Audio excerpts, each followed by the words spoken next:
So, I was sat at a cafe at Heathrow Airport about 6 months ago, and two ladies walk in and sit at the table right next to me. And very quickly their conversation turns to their health, and more specifically they start talking about their doctors.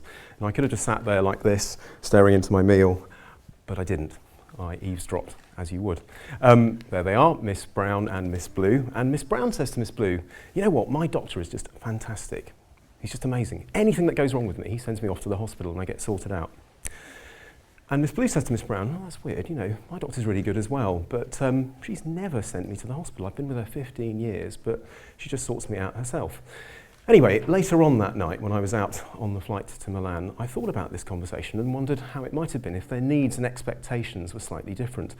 Miss Brown might have said to Miss Blue, "You know what, my doctor just doesn't know anything, because he sends me to the hospital for everything. How can he?" And Miss Blue might have said to Miss Brown, "Actually, you know what, just sometimes, just now and again, I want to see a specialist who really knows what they're doing, and my doctor never ever sends me to one." It got me thinking about how generalists are viewed very differently depending on the angle at which people are looking from. And I then started thinking about definitions of generalism. It's pretty kind of widely known that we have a broad set of skills. We're sort of jack of all trades, and that's pretty cool. I think I am a jack of all trades, and most generalists are. But I wanted to find a better one. And my favourite one is this. A generalist is a modern scholar who's in a position to learn about a wide area of knowledge and a range of different interests. It's pretty cool, isn't it? You know, modern kind of means you're current. Scholar means you're learned. And you know quite a bit about quite a bit. Now, the reason I say this is that I honestly think that the moment in time we're at right now in history, that generalism is under threat and that the work of generalists is undervalued by the public and by professions. The reasons for this, I think, are fairly straightforward. The first reason is what I call the rise of the super specialist. I could talk about any area like information technology, but I'm going to stick with a medical one because that's what I know. Let's take the example of ophthalmology or eye surgery. When I was a kid, there was one eye surgeon that lived in your locality and he would sort out anything to do with your eye pretty much. Nowadays, if you get referred to ophthalmology through your GP, you'll find that one of the eye surgeons deals with the retina and operates on the bit of the eye that sees. Another one might run the glaucoma service. Another one spends most of their time dealing with cataracts. And another one is called an ocular plastic surgeon and then just deals with the outside of the eye. Can you imagine that? You know, you go to medical school for 6 years, you spend another 10 years working to become an ophthalmologist, and your whole life is spent dealing with one bit of one organ. Crazy, amazing, and quite incredible, but that's the way it is. And that's related to reason number 2, which is knowledge. Knowledge has increased, specialist knowledge, n-fold, basically. I mean, if you take IT, for example, or computer science as it used to be known, that's changed dramatically over the last 20 years. In medicine, immunology, or the study of the immune system, hardly existed when I started 22 years ago, and now it's the basis of how we understand and treat many diseases. And the third and final reason, and arguably the most contentious, is what I call the rise of the amateur generalist. Most of you will recognise this cheeky little fella. You probably got them in your pockets, you're probably using them right now on social media. If you haven't got one, you've left it at home, and if you really haven't got one, I'd like to meet you at the end because you're probably quite an interesting person because you've chosen not to buy one. 3 billion people are sort of online at the moment around the world out of 7 billion, and that number is increasing gradually. So where does this all leave someone like me? I'm a professional generalist. All of this stuff is going on. Well, let me give you a glimpse into my world. So that's where I work, the Malting Surgery in St Albans, a bit further down the Thames link from where we are now. That's me at work looking, what's so funny? Looking sort of kind of quite shaggy, really. Anyway, but that is how I feel and look at work. And it's an awful shirt, I know that's what it was, wasn't it? Anyway, in my world, there are 340 million GP consultations a year in the UK alone. To give you an idea of the scale of that number, that is roughly the same number as the number of times one person will blink in 50 years. It's a big number. Anyway, in my world, all routes pretty much related to your health will lead to me. Anything can come to the door of a GP. If you're worried about the pain in your knee, go and see your GP. Worried about your piles, go and see your GP. Worried about your mum, ring her GP. You get the picture. And all of that stuff, sweaty armpits, smelly feet, itchy bums, bad breath, yes, yes, yes, all of that stuff comes to us and we willingly accept it, all of that and a lot more to sort out in a 10-minute appointment. Then there's the tougher stuff, like the 38-year-old woman who is dying of terminal breast cancer, who has 3 children and a husband that she worries about, and she wants to make sure that she has a good death and is relying on you to make sure that happens. Or the young city worker who hasn't ever talked to anyone about the fact that he was raped by his father when he was 10. And you have to speak to him on the phone several times a week to make sure that he's not going to commit an act of violence against someone. Or the person who's run out of all of their resources completely, and they sit in your room staring at the floor, and through their tears they say, I don't want to be here anymore, and you are my last hope. And you know, there's this sort of fantasy in medical generalism that we catch these sort of issues and we sort of pass them off to a specialist who magically sorts them out for us. Well, of course we refer to specialists, we need them. But 90% of all healthcare problems are dealt with by generalists and their teams in the UK.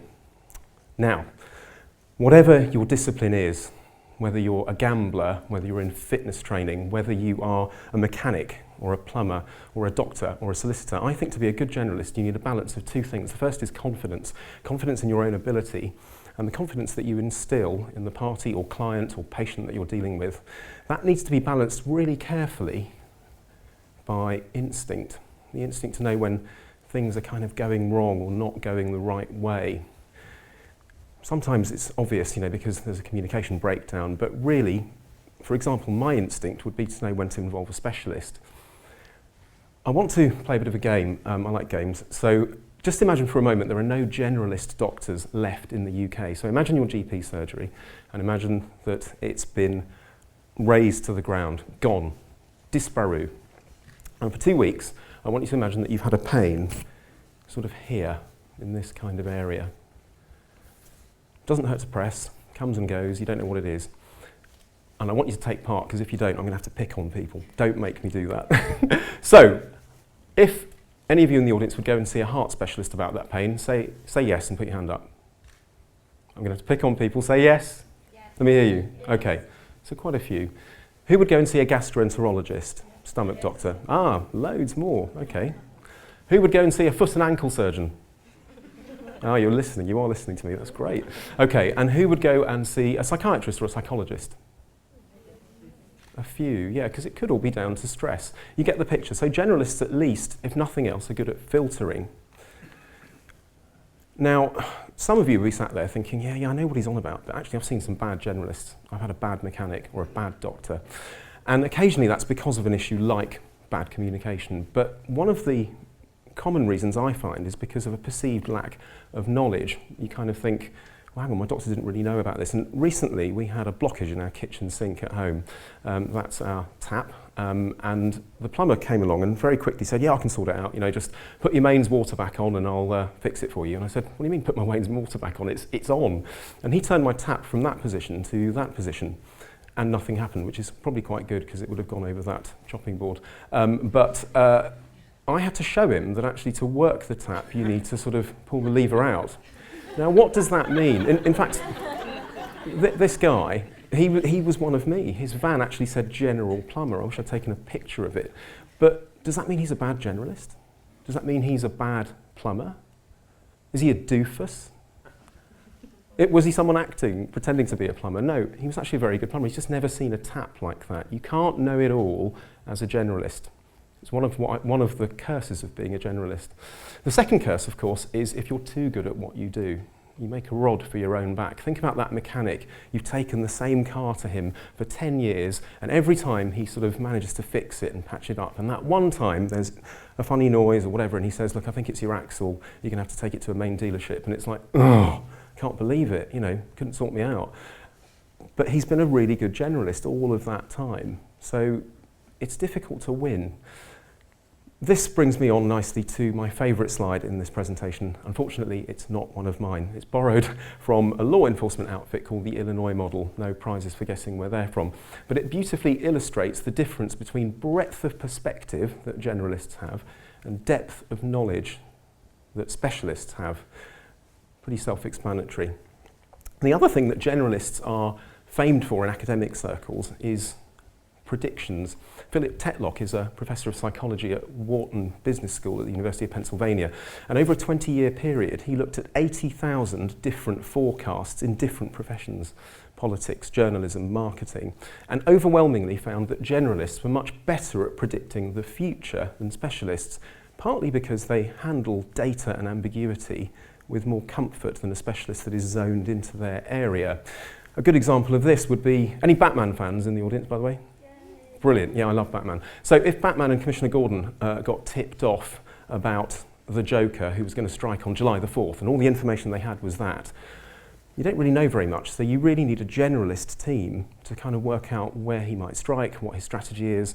But if you knew that it was going to be on July the 4th, it was going to be at the bank in the middle of Gotham on the 80th floor, you've suddenly got more information, so you need to get a specialist team together. For a start, you wouldn't pick anyone that was scared of heights, and you might get a SWAT team that had actually secured that bank before.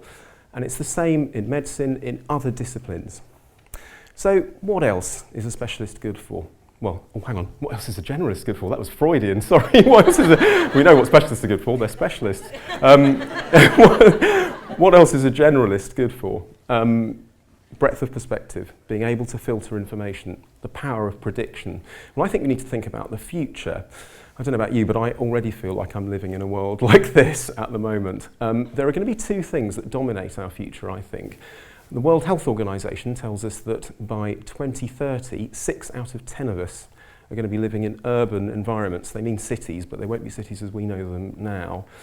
And the other feature is going to be something that I call infobesity. It's already happening. Every generation thinks that they're at the maximum peak of information overload, you know, with the advent of television and the internet. I honestly think there is a limit, actually, to how much information we can take.